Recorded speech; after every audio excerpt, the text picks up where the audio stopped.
Student, आज एक नई वीडियो में आपका स्वागत करता हूं। और ये है बेसिक मैथ फॉर क्लास 10। इसकी मदद से आप क्लास 10th में एक अच्छा परफॉर्मेंस करेंगे और आपकी मतलब मजबूत होगी। तो आप वीडियो में बने रहे। तो हमने उस दिन पढ़ लिया था यहाँ तक, त्रिभुज के गुण तक। अगर आपको वीडियो पसंद आए तो आप लाइक करिएगा, सब्सक्राइब करिएगा, वीडियो में बने रहिए। तो हमने उस दिन डिस्कशन कर लिया था त्रिभुज के गुण तक। अब त्रिभुज के प्रकार जानेंगे। त्रिभुज काफ़ी प्रकार के होते हैं। मेनली इम्पोर्टेंट समबाहु त्रिभुज, समद्विबाहु त्रिभुज, समकोण त्रिभुज, ठीक है। त्रिकोणमितीय अनुपात भी होते हैं। तो मैं ये प्रकार तो आपको बताने नहीं वाला हूँ। प्रकार आपने पढ़े होंगे, छोटी कक्षाओं में आपने प्रकार पढ़े होंगे, छोटी क्लासेस में। समबाहु को सिंपली हम वह त्रिभुज कहते हैं, एक ऐसा त्रिभुज जिसकी तीनों भुजाएं बराबर हों और उसका तीनों कोण बराबर हो। तो समबाहु त्रिभुज का एक एग्जाम्पल यही हो जाता है, ठीक है। उसका प्रत्येक कोण 60 अंश का होता है, मतलब 60 डिग्री का होता है।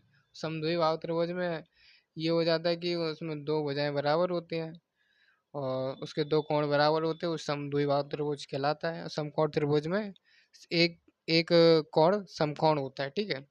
यहाँ तक क्लियर। इसके बाद हम कुछ मतलब बेसिक और जानेंगे। जैसे कि आपको ए की घात एम मिल जाए,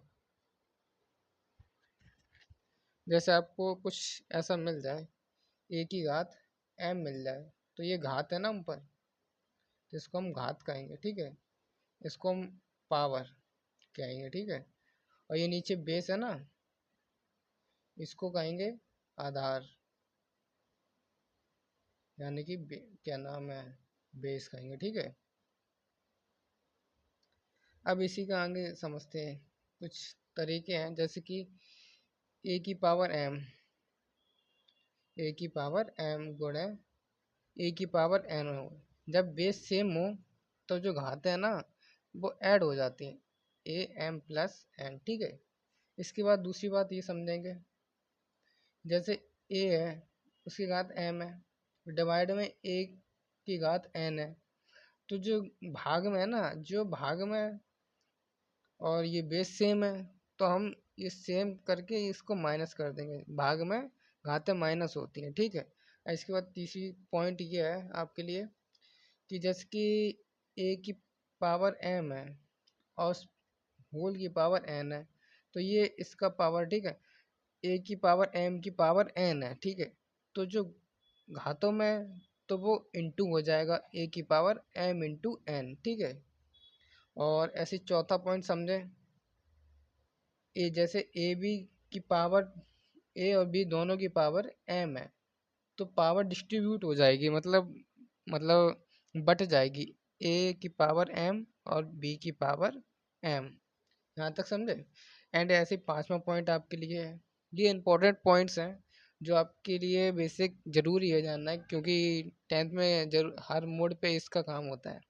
ऐसी ए अपॉन बी है, इसकी पावर एम हो, इसमें भी डिवाइड में भी डिस्ट्रीब्यूट कर देते हैं, ए की पावर एम एंड अपॉन में बी की पावर एम, ठीक है। ऐसी 6 पॉइंट है हमारे पास, 6 वाला।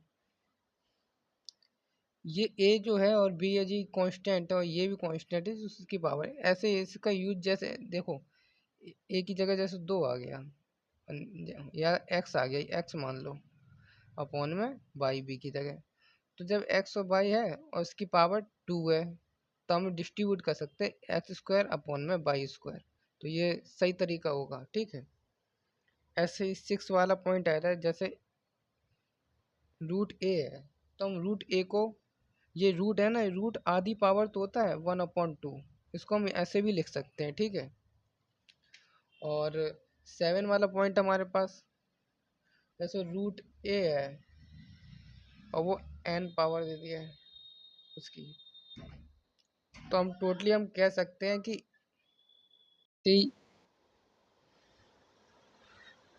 तो जैसे ये ऐसे लिखा हो कि रूट ए एंड इसकी करनी जो है मतलब 3 है, तो हम इसको ऐसे भी लिख सकते हैं 1/, 1/, क्या नाम है, एन, ठीक है, क्योंकि ये अपॉन को दर्शाता है ना, और ये एन उसकी पावर एन, तो कितना आधा कर रहे हैं, एन आधा कर रहे हैं, एन से भाग दे रहे हैं, ठीक है। ये आप ऐसे लिख सकते हैं इस चीज़ को। ऐसे 8 पॉइंट में हम, 8 पॉइंट तो कुछ है नहीं, बट कुछ मान है, जैसे √2 के, √3 के एंड पाई के, इतना ही बेसिक पढ़ेंगे, ठीक है। जैसे √2 है, उसकी वैल्यू 1.414, एंड √3 की वैल्यू हम कहते हैं, √3 की वैल्यू होती है 1.732, ठीक है। एंड पाई की वैल्यू 22/7 होती है, और 3.14, और एक और होती है रेडियन में होती है, बट वो डिग्री में 180 डिग्री, ठीक है। मोस्टली ये यूज करेंगे, ये आपके 12th या 11th में यूज होती हैं। इसके बाद हम कुछ चैप्टर 1 के बारे में पढ़ेंगे, कुछ बेसिक उसका भी है, तो आप अभी ज़्यादा समय नहीं बीता, उसके बारे में भी डिस्कस कर लेते हैं। जैसे वास्तविक संख्या है, उसका बेसिक आज पढ़ लेते हैं, सिर्फ उसके बेसिक के बारे में पढ़ेंगे, ठीक है, क्वेश्चन की टेक्निक के बारे में। चैप्टर 1, या चैप्टर 1 बाद में अपलोड करूँगा मैं, चैप्टर 1 वास्तविक संख्या, ठीक है।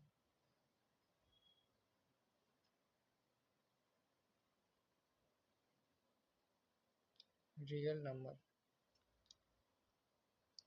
तो हम चैप्टर 1 बाद में पढ़ेंगे, इसका बेसिक भी बाद में पढ़ेंगे, कुछ क्वेश्चन भी लगाएंगे। अभी के लिए इतना ही काफ़ी है, क्योंकि छोटी वीडियो रखेंगे, क्योंकि इतना आप कर लीजिएगा तैयार, और ये काफ़ी इम्पोर्टेंट चीज़ें हैं जो आपको तैयार होनी चाहिए, ठीक है। ये आपको पता होनी चाहिए क्लास 10 के पर्सपेक्टिव से। एंड चैप्टर 1 जरूर कराएंगे, थोड़ी समय बाद आपको चैप्टर 1 के पूरा ओरिएंटेड मतलब नोट्स दूंगा, ओरिएंटेड मतलब वीडियो बनाऊंगा उसका, और सब आपको क्लियर हो जाएगा। जो भी आपको समझ में ना आया तो कमेंट करना है। यहाँ तक अगर वीडियो को वॉच किया तो बहुत बहुत धन्यवाद, और आप ज़रूर कमेंट करिएगा जो आपकी ज़रूरत हो। धन्यवाद, फिर मिलेंगे।